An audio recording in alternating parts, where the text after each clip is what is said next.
by Dave Cooper.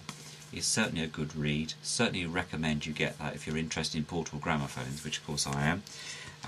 And it's a hardback cover. I'm not sure how. I think I got it from either Amazon or probably from Waterstones. But I had to order it. It was actually a while coming, and but it's certainly It's certainly a good read. So on that one there. So, just swiftly moving on also, one of my friends, a couple of my friends, they gave me this rather intriguing little set of bears. And I wonder what they were when I received them. I only got them last night, went out for a drink with some friends, and they gave me a little Christmas present.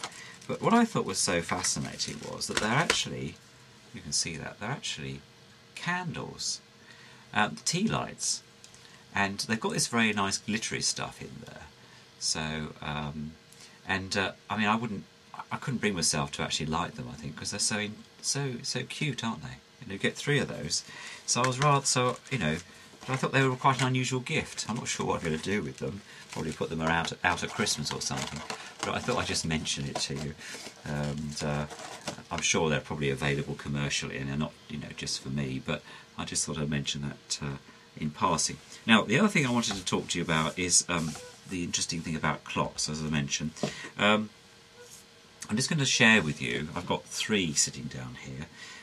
One is quite unusual, so I think what I'll do is I'll actually take the camera off Mr. Panasonic, off his perch over there, and hopefully you can see that.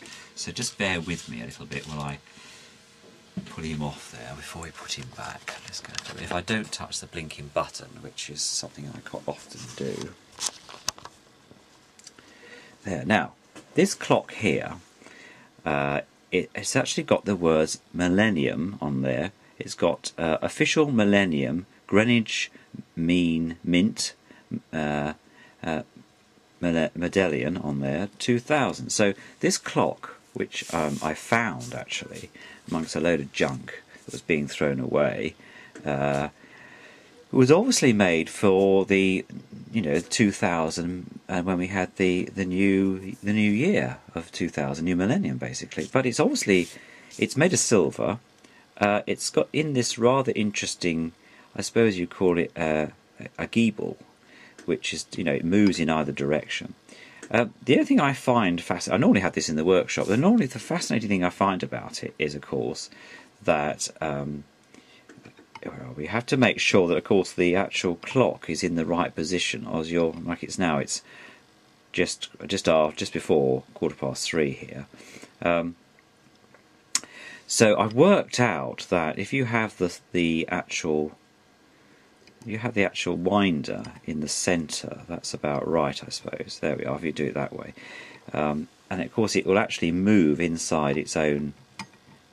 It was a bit like a ship's clock, I suppose, isn't it? One of those ones that the compass sits in to make sure it's always level. But of course, the numbers on there are quite difficult to read, so I'm not sure whether you'd have to work out in your mind that it was what time it was. If you're looking for accuracy, I think you might have some difficulty. But I don't know if you can see around the face there. If I just square it off, you've got some bits there. You've got the zodiac on the inside, which I thought was quite interesting.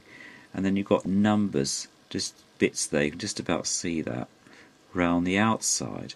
And it sits between these rather interesting posts here on this base. Now the whole thing is made of silver.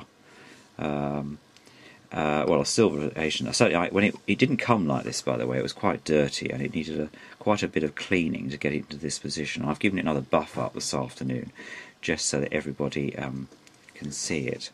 So, but I thought that would be an interesting thing to chat to you about. It does keep good time. I had to put new batteries in. Those small digital type hearing aid type batteries go in there, and it's got this rather interesting felt underneath. So you could probably sit on a desk. I suppose it looks like a desk piece to me. But as you see, you have to get it just about right, or you won't see what the time is. There we go. Probably about right there. If you turn it around a bit, there we go. It's about right. It's about 3:20 now, so it's just gone 3:15. But anyway, interesting bit there. I've never seen one before. I'd be interested to know if anybody else has, because I'd love them to tell me about that. Now, in contrast, of course, we've got this one here. This is a Smith's alarm clock. Now this was actually chucked away in a house that we were doing some work on at work, and I just thought it was too nice to chuck away. It's probably from the 50s. It looks like one of those 50s type kitchen clocks. It does actually work. Yes, hear it ticking there. And the alarm works. It was actually gunked up beyond belief when I first got it, and it didn't work at all. Somebody looked like WD-40 or something in it, which just so I used a graphite oil just to get it going. But it's quite interesting actually, a little clock there, and obviously original, because I mean some people pay quite a lot of money for these things now, would you believe? So that's that one. And then the third one I thought I'd show you was one that again came from a similar place as the Millennium Clock, and this one's got the logo of the Royal British Legion on it, and sits in this rather two-tone type chrome type brushed aluminium type face. And I put this one normally on the corner of the Garrard SP25 Mark III record deck. Sometimes you may have seen it in the corner there, but I can see the bit of the camera on there. But again, this one keeps very good time. So, but I thought I'd just mention those three bits for you.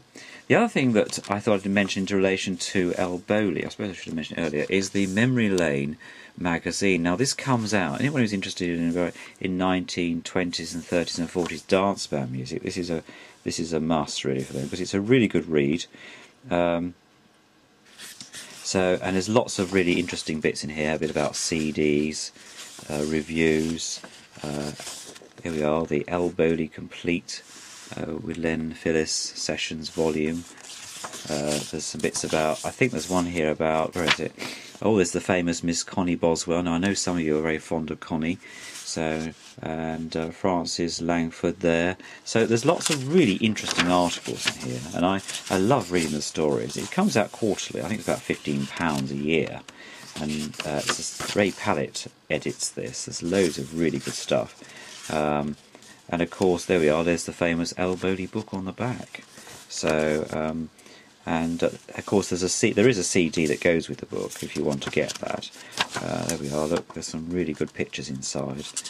The girls groups who graced the dance band recordings there we go, look. The Henderson Twins. Now we know El Bowley played with the Henderson Twins. So, and Sam Brown's story there. Of course, Sam Brown was a great crooner, along with El Bowley. Those are really good pictures. But I just thought I'd mention that to you, and as a sort of start of the year, if anything else. Let's just turn this back round again. There we go. I have to get the camera.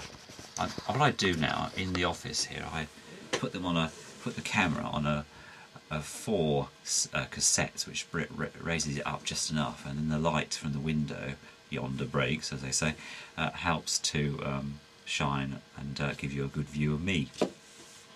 Behind me, by the way, is my little snowman. Now I know that Neil, Pi Studio, I think it's whose website I enjoy looking at, he had some of these little snowmen. I bought this from the local book club at work, and it's a bit of Christmas cheer here in the office. So Neil, that's my contribution, like your two I saw on your record player. But anyway, may I wish everybody a very Merry Christmas, though it's probably a bit late, but a Happy New Year, and I really look forward to seeing your videos and hearing from you in 2011. And certainly I'll be making a few videos. The year's going to be interesting. A lot of changes happening with myself, you know, in various guises, but I'm sure that'll make life interesting as well. So anyway, everyone take care, and see you all very soon, and thank you for listening and continue to do so. Look forward to your comments. Alright, bye bye.